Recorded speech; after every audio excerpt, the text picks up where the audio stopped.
Hi, everybody. Welcome to another episode of From the Minds of Raging Brats. I'm Heather. I'm Ashley. Welcome. How's your week been? Several life-changing events in a small frame of time, but a few mental health breakthroughs along the way, so chaotic. How's yours? Mine is rolling with the punches, and it's Shark Week, so fuck that. Yeah, But, just intensifies everything by a million. Yeah, it means that my fucking emotions are also on high. Yeah. Where I'm like, I can't. I was on the phone with somebody yesterday, and they were talking about non-consensual intimacy. Yeah. And I was like, let me just stop you there. I'm about to throw up. I need to get off the phone. And I was like, my whole body, I just felt it tense, and I felt like the nausea and the vomit starting to come in. And I was like, Not today. This isn't even my story. And whoa, that's an intense amount. But, I'm also with the EMDR processing a lot of things. So triggers like that, because I'm trying to work through the stuff, like things that are really hot triggers for me and have been for a long time, they will hit me out of nowhere because it's like you're processing that emotion. Yeah. So it's time. You're in a safe enough headspace where you can handle this. It's going to be overwhelming, but it's okay. You got this. And then bam, the emotion hits me, and I'm just like, I can't breathe. I've definitely been having a week like that. Like I had told you earlier, I cried in front of my mom, which y'all might think is normal. I haven't cried in front of my mother in years. And it was over not the biggest things that have been happening in my life, like really a tiny fuck up in the whole grand scheme of my week. But that was the thing that made me just be like, no! And she's like, this is how I know it's getting to you, because you don't do that. Yeah. Well, sometimes we need a breakdown to have a breakthrough. This is true. Unfortunately. Do you sound like your therapist now?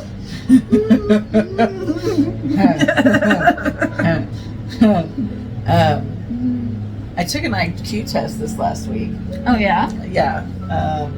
I just needed to, because when I was a small child, I was tested, and they told me I was gifted, and was offered like a school scholarship and stuff, but my mom didn't want me to go away to school and stuff, which, whatever. That being said, years later, after trauma and illness, I had taken an IQ test, and it was like normal or whatever, 105, which is pretty average, or somewhere in there. But I was really not in a good place when I took it. Like, I was recently out of a domestic violence relationship. Yeah. And that does make serious changes happen. I was at the lowest health point in my life. Like, I had a handicap plaque because I was using a walker. At one point I was paralyzed. It was a lot. And so I was told that, it's best to take it when you're in a good place in your life, because that way you get a better average. Well, it was pretty cool because I was in the intelligent, which is one step below the highly intelligent, aka genius. Nice. I was pretty excited about that. And then I was like, it breaks it down into categories. And spatial awareness, spatial design, I forget what the spatial something other. Anyways, that one I scored the highest in, and I scored in the highly intelligent. Yeah. And so I was asking ChatGPT what that meant for me. Yeah. And it's like, you are highly aware of your surroundings, of how things go together, of patterns in spaces, how to make the best flow of spaces, and I was just like, pattern recognition, and I was just like, oh yeah, I definitely. And then it was like seeing the abstract, like the opposite point of view, and I was like, oh well, there comes the antagonistic bitch. I mean, the antagonistic part of the yeah, let's go with that one. That's nice. But you know, one of the craziest things I learned when I was delving into mental health, trying to figure out what the fuck was wrong with me, but people that have had trauma and people that like have depression or PTSD because of these things, they are usually more intelligent people because they do notice more, because they can look at somebody and just be like, don't fucking lie to me, having never met them. Like, it's, I don't want to say it's programmed into us for survival, but that's the best way I can word it. When ChatGPT also broke it down, it was telling me that because 3 of the categories were I was above average or intelligent, highly intelligent, those categories. 2 of them I was average, but it was like visual, like how I learn visually, I'm average. Yeah. But like abstract concepts, I get them better than most people. Legalistic terms, I can comprehend them better than most people. With that stuff. And I was just like, but he also said that it shows that with the combination of the 3 that I am most elevated in, highly empathic, that I'm super sensitive to emotions, more intuitive, and I was like, okie dokie, well, thanks for just describing me. Yeah. I was like, okay, well, that doesn't, okay, cool, good to know. But it was kind of cool for me because I know that the older you get, you lose. Yeah. You go down in your IQ the older you get, period, just with age. Yeah. Because IQ is the ability to learn. It's not what you learn. Yeah, exactly. People forget that too. It doesn't mean you're a genius just because you tested a genius level if you don't do anything with it. You can be a genius. Yes, you have to actually put practice into motion in order to be that potential that you have. But you actually have to put the work in. Yeah. But honestly, that's the same thing with everything in life. If you want it, if it's worth it, it probably didn't come easy. No, but it actually motivated me to put in more effort to studying about the things that I'm interested in and the avenues of income that I want for us. Like, I have been putting more effort into studying. I already was putting in effort, but like I've been putting in more effort to learn how to do it better, to more streamline things, to make the income part of things work smoother, better. And also learning, that our AI friend can manage our social media was pretty damn cool too. It can. It can. See? Y'all are finding out with me. I did not know this, but I am also the person that will tell you I'm terrified of AI. I fucking hate it. And somehow, the bestie has gotten me to start using ChatGPT. There'll be a short that you guys will see, sometime coming up. I actually got a GPT recipe and decided to cook it and all of that. But I'm like, okay, food is my love language.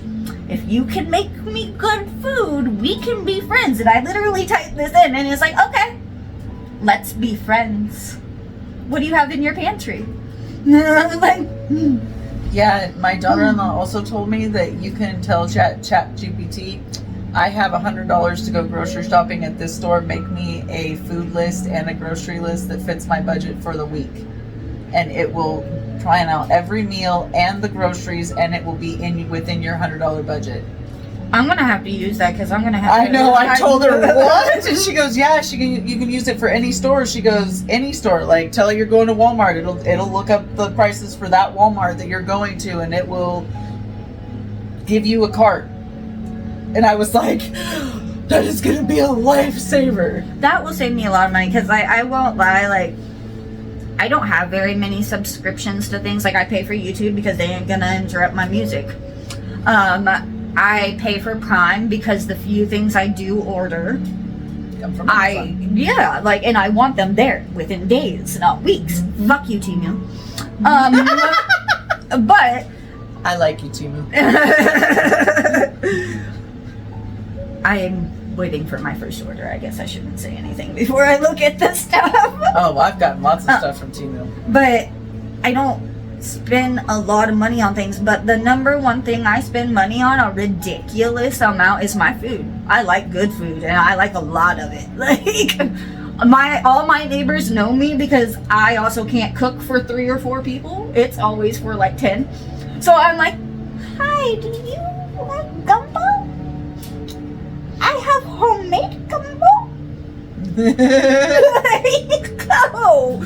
And now they come up to my mom. They're like, is your daughter cooking? She's like, no, it's mine. My food. And it's very interesting being the child teaching your parents how to cook certain things. Well, you know. Like fried chicken. I was like, not everybody knows how to make fried chicken. She's like, how did you learn? I was like, I just did it. I watched Gordon Ramsay one day and I was like, that doesn't look hard. I'm sure it is a little harder than it looks, but yes, because but you must have chicken cooked yes, all the way through. all the way. Yes, all the way. No salmonella. That's the Like, I'm hardest a part. professional. Oh, good, they know. That's the hardest part for most people when they're first learning, because they burn the outside Oh, yeah. and the inside's raw. Yeah, no, my first few batches, I'm not gonna say that they came out perfect, but my inspiration, I was like, that looks fucking easy. What does he mean? Like, it's a process to make fried chicken. And then I did it. I was like, I did everything he said. Yeah. Uh-huh. I was like, I'm broke, bitch, though, and that was my last chicken, so. Yep, it was cooked all the way through. Damn near jerky.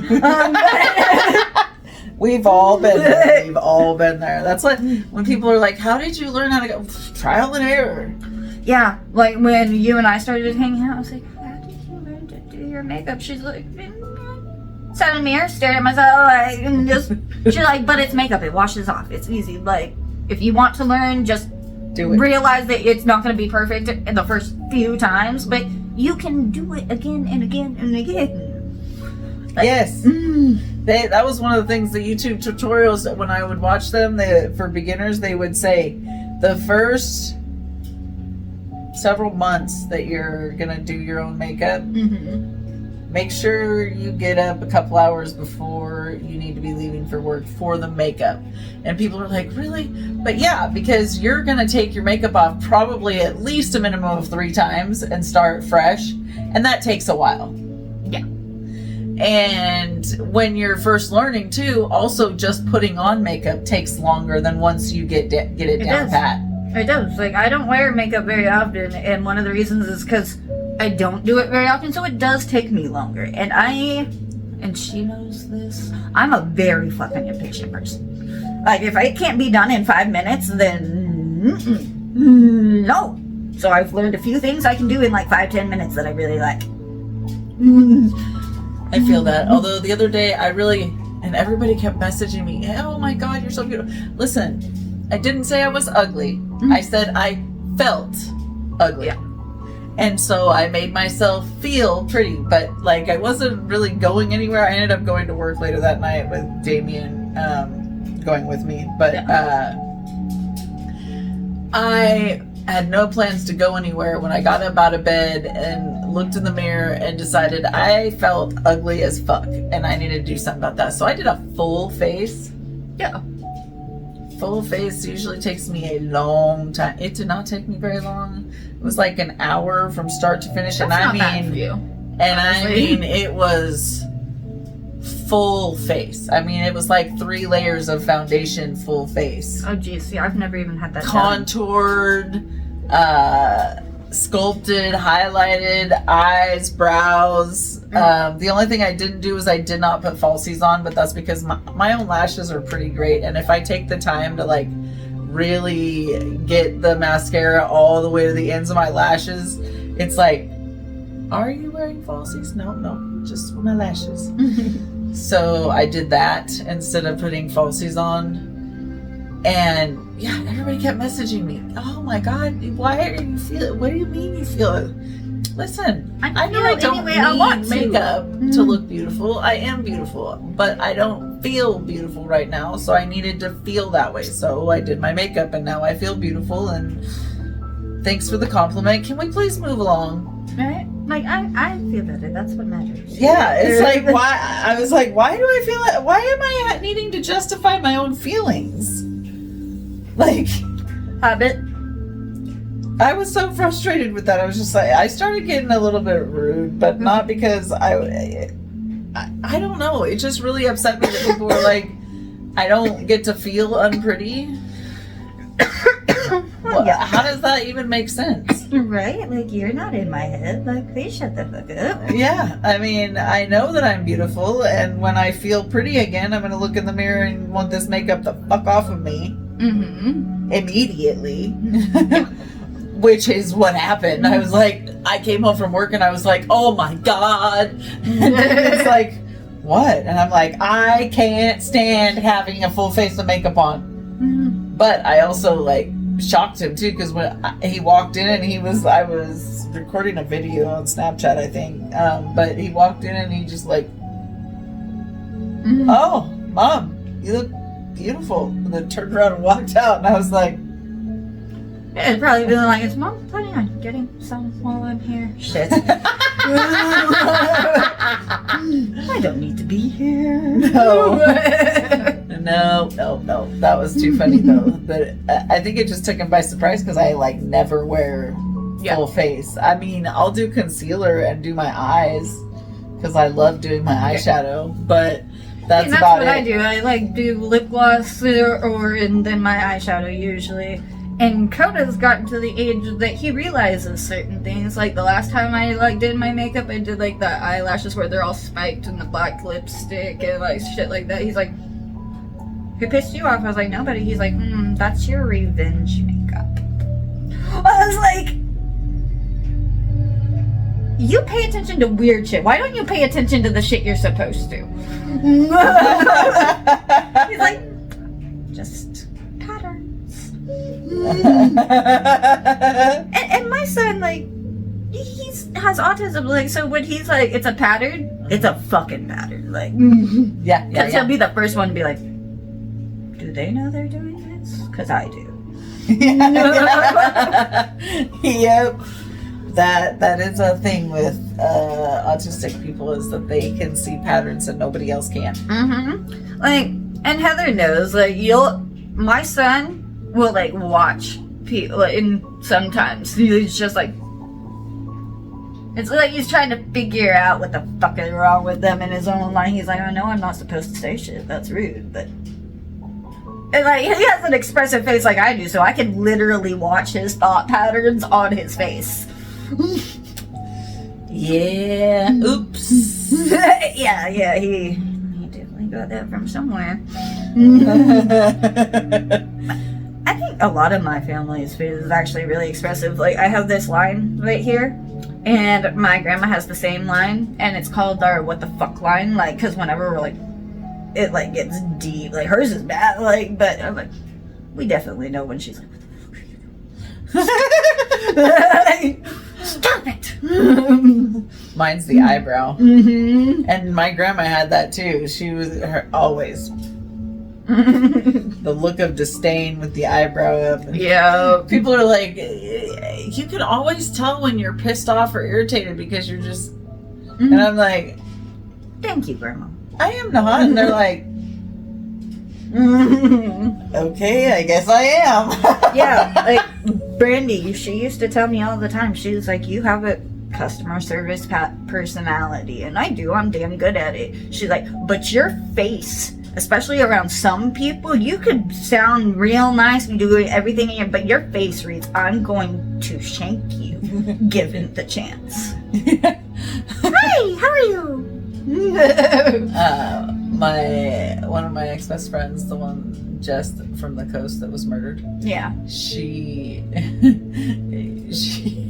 one day I was super irritated with her, but I was not ready to talk to her about it because I needed to calm down because I wasn't actually mad at her. Yeah, I was just irritated, aggravated. but there was stuff going on that day that had me like blowing my top, so I needed a day to calm down to talk. And she my face is like, fuck you. And so she's there trying to talk to me, and she keeps stopping every couple of words, and she's like, are you sure you're not mad at me? And I'm like, no, yeah, I'm not mad at you at all. And she's just like, Are you trying to convince me or you?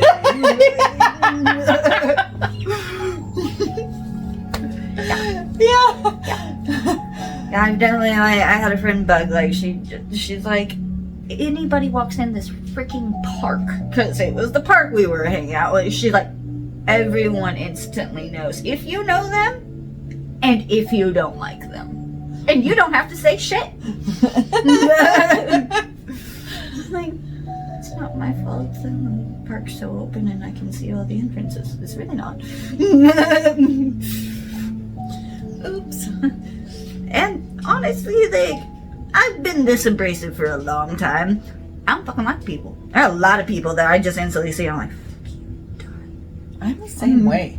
I don't know what it is. Like, if your energy rubs me the wrong way before you get to me, I don't care. There's nothing you can say or do that will change my mind. I'm like, that dirty ass energy needs to take itself Right? out. Like, there's something wrong. And people are like, why are you so rude? Listen, I don't know why I'm so rude, but for whatever reason, I need to be. Because I just don't respond to people like that. Oh, like, my stepdad has told me several times he thinks my cat doesn't like him because of me. I'm like, what? Like, I'm fucking whispering secrets in her ear and shit. He's like, no. But I walk in the house and you're sitting on the couch and it's instantly. And then here comes your little sidekick to sit right next to you on the arm of the couch and glare at me too. Like, I was like, and he's an animal person. All animals love him. Like, they're attracted to him. They'll follow him in the middle of the woods and shit. She won't let him near him. Can't touch him. He tried the other day and he got her bad. And it's just like, she picks and chooses. Like, her name is Duchess because she is the motherfucking Duchess. She ain't no princess. She don't want to have all the responsibilities of a queen, but she damn sure in control. Yeah, like, that's your personality in a cat. And I was like, that's why we get along. I'm a dog person, so it doesn't surprise me the cat that I get along with is a solid black Maine Coon with a bad attitude. Yeah. She loves my kid, so I'm good. Sometimes cats just find you, like, because I also am not a cat person, but Gaia, when she decided she was mine, thank God my mom needed another cat, because as much as I love that cat, man, her hair killed me. That cat killed me. But I could call my mom on the phone and that cat would hear my voice come through the fucking phone speaker from anywhere in the house, and she'd come and start rubbing up on the phone. Mom! Yeah, that's Duchess. I walk in the house and immediately, meow, Mom. Hello. You left me again. And then anytime I'm at the house, she has to have the eyes on me. Like, even if I don't know where she is somewhere, usually looking at me. That would be creepy. It's a little disconcerting. Like, especially because my mom's like, I've seen what you do to people stalkers, but you're gonna tolerate that? I was like, she's fucking cute. If any of the stalkers had been cute, fuck, we might be married by now. Who knows? I was not a mentally healthy person for a long time. There's a good chance I might have ended up with somebody just infatuated with me had they been cute. So the idea of that just made me want to throw up. Well, you also know how I am in relationships, so do you honestly think that would have lasted long? No, I was actually not even thinking about you. I was thinking about where I was at many years ago and the unhealthy levels of codependent intimacy that I needed. I mean, for Jesus Christ, I had an ex try to kidnap me. I've had more than one ex try to bury me. Yep. I mean, yeah, see, and like that's the thing. Like, I know I'm healthier than I ever was. Like, especially like 4 or 5 years ago, and during my last relationship, I was not the worst version of me, but damn close. And I know the type of people I went after and went after me at that period in my life. And now I'm like, I know I'm smarter, but am I? Am I gonna end up with a lunatic and I don't realize it till years down the road? the only thing I think that I may be pushing the limits on right now is that the guy I said I wasn't going to see anymore after a break and some conversations, I'm not seeing him like boyfriend, girlfriend, but just like until I meet somebody, he fills the physical gaps. Yeah. I've had a few of those. But we had some clear conversations about boundaries, and he has not crossed any since. So good. I think that the abrupt fuck you, and then when he reached back out and was like, "Can we talk about why?" and then had the conversation about where boundaries are and where they need to stay. Yeah. And he respected that since, so I've been pretty content with my current situation. I still am open to whoever I meet, and we'll see how things go. I've pretty much shut the door to the whole online long distance thing because I don't do well with the yo-yo effect. You can't on and off me and expect me to hang around because I have more self-respect for myself than that, and because of how busy my life is, right, extraordinarily busy. If I can make time for you, then you can't tell me you can't make time for me. That's bullshit. Yeah. And especially when I can be flexible with my schedule, I'm super busy, but I can still be flexible with different times. So there's no way you can't find a happy medium when to connect with me when I can be flexible like that. So no, there's just there is no excuse for that level of disrespect for me. Yeah. So I just take it for what it is. You're just a Snap buddy or a Facebook friend or an Instagram follower, but it's not more than that. And if you are talking to me trying to marriage and all this weird shit that guys be hitting up in the inbox, then you're probably a scammer or a stalker or a crazy person, all of which I'm not interested in. Okay. We've had this discussion many times. My mom told me my whole life, if you meet somebody off the internet, they're an axe murderer. They're a fucking axe murderer. I don't believe they're all axe murderers now, but I don't know. My level of annoyance for people that I don't know, especially men being like, "Hey, baby," whatever. When they met me, I'm like, I work really hard not to lift my crazy switch. But that, every time I'm like, want to play? No, Ash, no. This is not what we do. Now we have to go talk to the shrinky lady again. If she ever fucking come back. Not like that. I didn't chase my shrink away. My shrink is on a multi-month vacation in Barcelona. Hopefully, it's just a vacation. Because she really likes it there. Yeah. Can't blame her though. I'd fucking run away to Barcelona if I could. Most definitely. I don't know. I've been really in this place where I'm kind of open to most things. I'm open to getting to know people. I'm open to talking. The thing that really, I will tell you, the biggest pet peeve I am finding right now, or trigger, or whatever you want to call it, the thing that makes my fucking blood boil instantly, is when somebody is just getting to know me and they call themselves daddy. I am so, and I don't know why, it used to never bother me. I would just giggle about it, whatever. Okay, you think you're, now it literally instantly pisses me off, and I'm like, why? Well, okay, it pisses me off, but I know why it pisses me off. I have invested a lot of my life, a lot of my time, a lot of my energy learning about this lifestyle and practicing it correctly. So I instantly take it as a sign of disrespect. If you call like, no, we never had that conversation, no. Like, you don't respect me, is how I take it. And it instantly turns me off. I'm like, ew. Yeah, I've been responding with, that title's earned. Yeah, that's my very common one. Or I'm like, because you called yourself that, I don't think you understand this lifestyle enough for me and you to continue a conversation. Yeah. Or when I'm feeling respectful. Or the thing that really gets me is people that are like 20, 30 years in the lifestyle and they pop off with that. In like the first conversation. Yeah, I'm like, liar.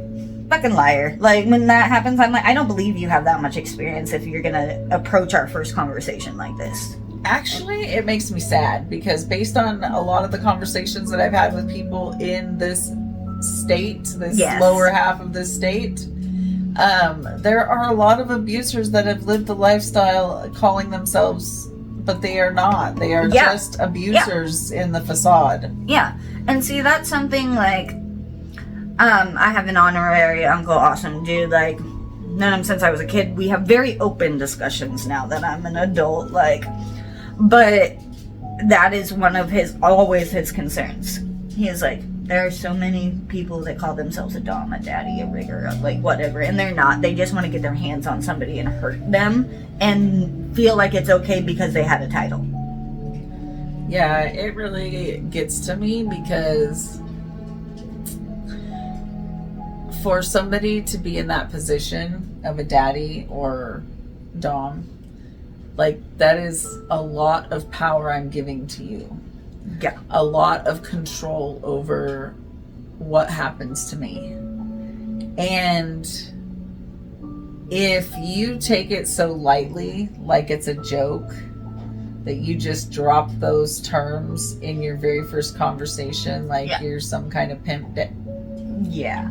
I can't. I'm like, okay, how are we having a conversation about this at all? How? Like, you barely know my name. You barely know a few things about me, and yeah. Well, like, I have a fuck buddy, like, well, he lives in a different state, so I don't get to see him very often. But after my ex and I had broken up, I did that Shibari class, and I actually got to be suspended during it. And Paul was there. I invited him to the class or whatever. Like, my other guy friend was there. I wasn't fucking him at the time. And a professional rigger. And they were suspending me, and the guy I thought, no, I went up to Paul. He's like, isn't that fucking hot? Like, she's trusting her life in our hands. In this group of people's hands. She is trusting her life. And Paul's like, no, she's not. And like a bunch of people fucking just, weren't you guys engaged?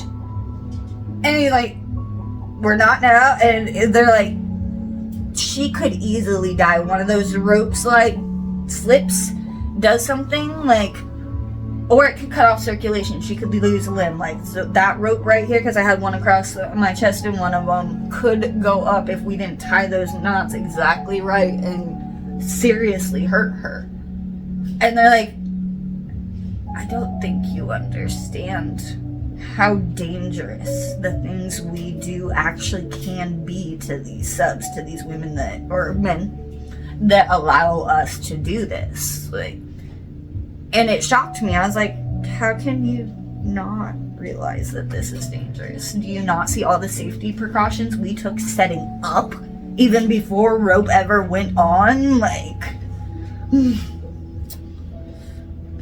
yeah, actually, a lot of people, thanks to 50 Shades have jumped into the lifestyle not knowing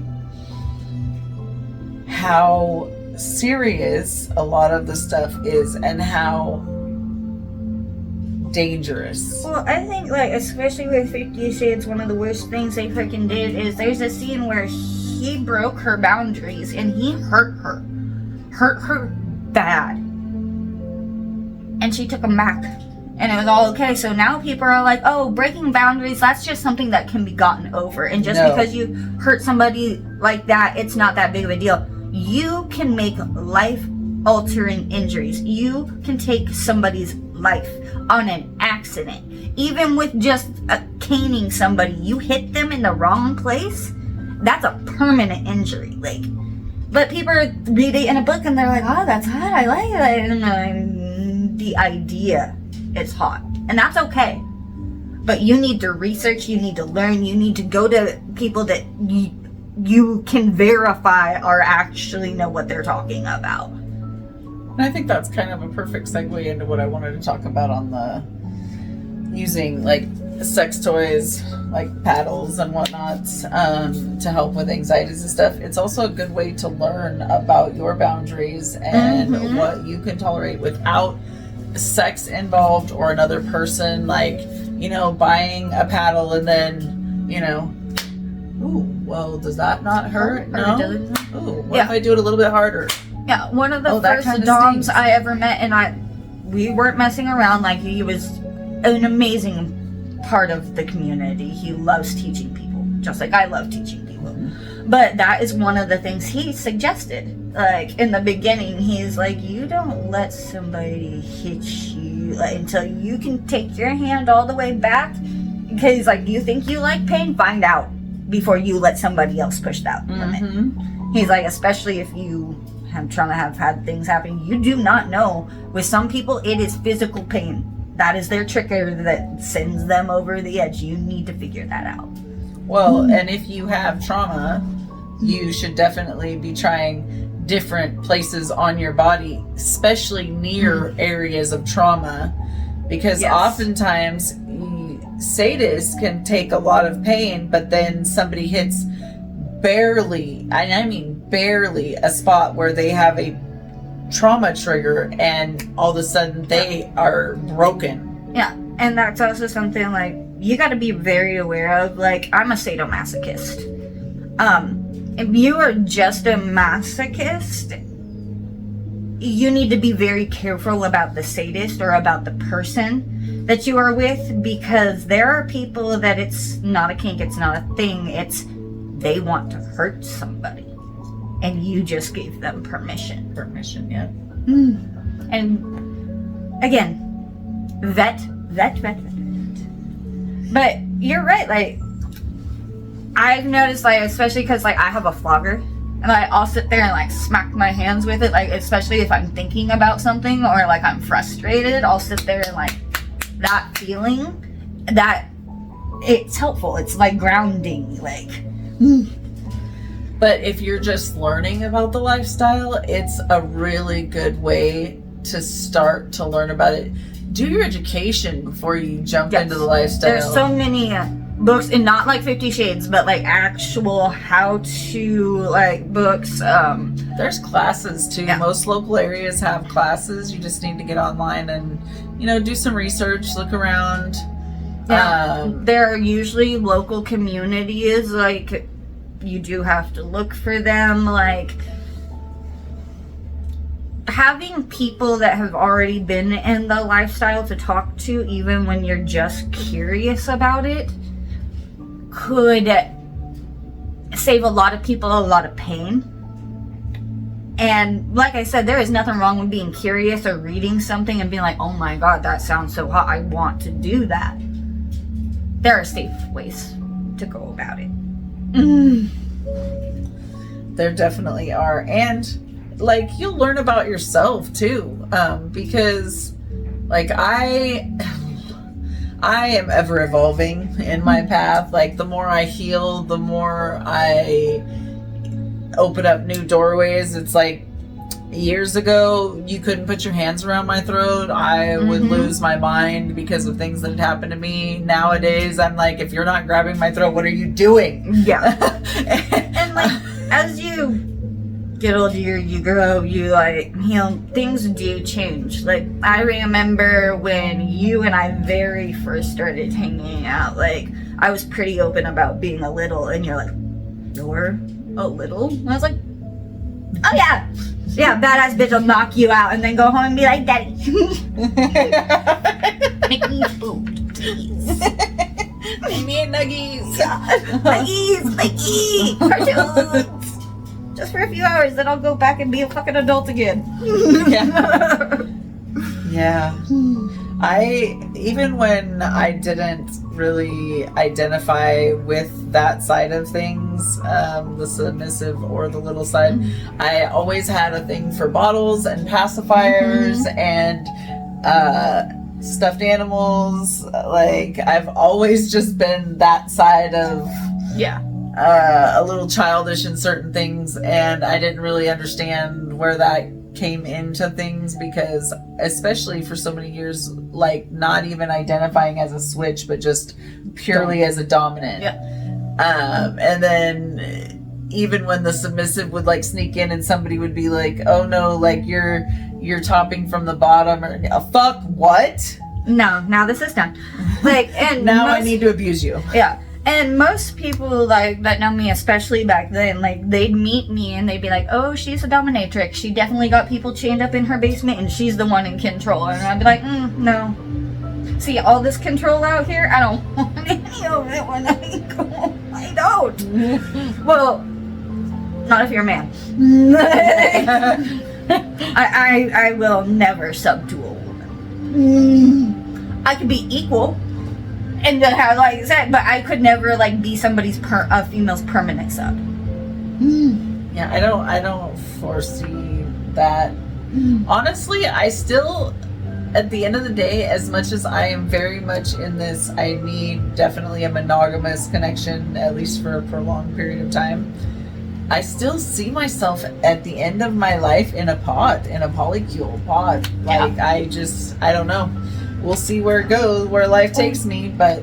Well, you know, like, I am always the person that's like, I'm never fucking getting in another relationship. I will die alone. Like, today I was reading some meme, and it's like, when you find your person, everyone's equal, everything feels good, like, you are where you need to be. It is such a relief, and I was like, that day's gonna be awesome. And I stopped, I was like, what the fuck just happened? You start settling into the reality that a relationship, when it's the right relationship, is not a scary thing. That's what I have been realizing for a year or better now. Like, that's why I want that so much, because I'm like, dude, then I can share my burdens and my successes and my everydays. That's my thing. Like, I think lately I've really been thinking about it. Like, I want my person to come home to and be like, this just happened, it's amazing. Like, especially because I work with the elderly and like Alzheimer's patients. Like, I don't want to break HIPAA, but I want to come home and be like, my favorite fucking resident died, or my other fucking resident died right after him, like, or this is amazing, like, they did these arts and crafts, blah blah blah, or Coda's doing this, like, now, like, let's go, like, cheer them on, let's go do this. I want that. I don't know if I can trust anybody at this point yet. I still need much therapy, but maybe eventually to be able to trust somebody, like, that would be nice. And that's the other hard part for me. Like, I don't want anybody around my fucking kid. And I'm not like the typical boys mom, like, nobody's ever going to be good enough for my kid. Like, I want him to find his partner, I want all that. But I don't feel I need to be bringing my partners around my child. Unless I'm with them for a very long time. I think that when it's your person, you won't have to question it. You'll just know. Like, it will feel right. Everything will, like, when you say, I don't want people around my kid, they're gonna just be like, okay, when you're comfortable, when you're ready, and then you're going to be ready before you know it. Because it's going to be like, what do you mean you just respected that boundary and didn't question it? And then when that continues to happen, the boundaries continue to be respected, your needs being met, and, you know, wishes even coming true. And vice versa, you doing the same for them. It's going to come naturally. It's not going to even feel like a scary thing. Yeah. And that's the other part. Like, I can say, like, the difference between old relationships and, like, my thoughts now is, like, I just wanted to be in a relationship before to be with somebody. I didn't want to be lonely. Like, yeah, I love them and, like, stuff like that. But now I want to do things where my person too. I'm not saying I never did. Like, I did, like, do special stuff and, like, but I do. I want to come home, or my man to come home and me be waiting with a beer and like, here, babe, like, cook dinner for him, like, and do it for me. Like, I want to do that for my person. Me too. It's a very odd place to be in my life. But I do think, on that note, while I go contemplate my life and apparently the healing growth of having a shrink, we're going to call this an episode. Goodbye. Have an awesome week. And hey, mind your damn boundaries. Definitely mind your boundaries.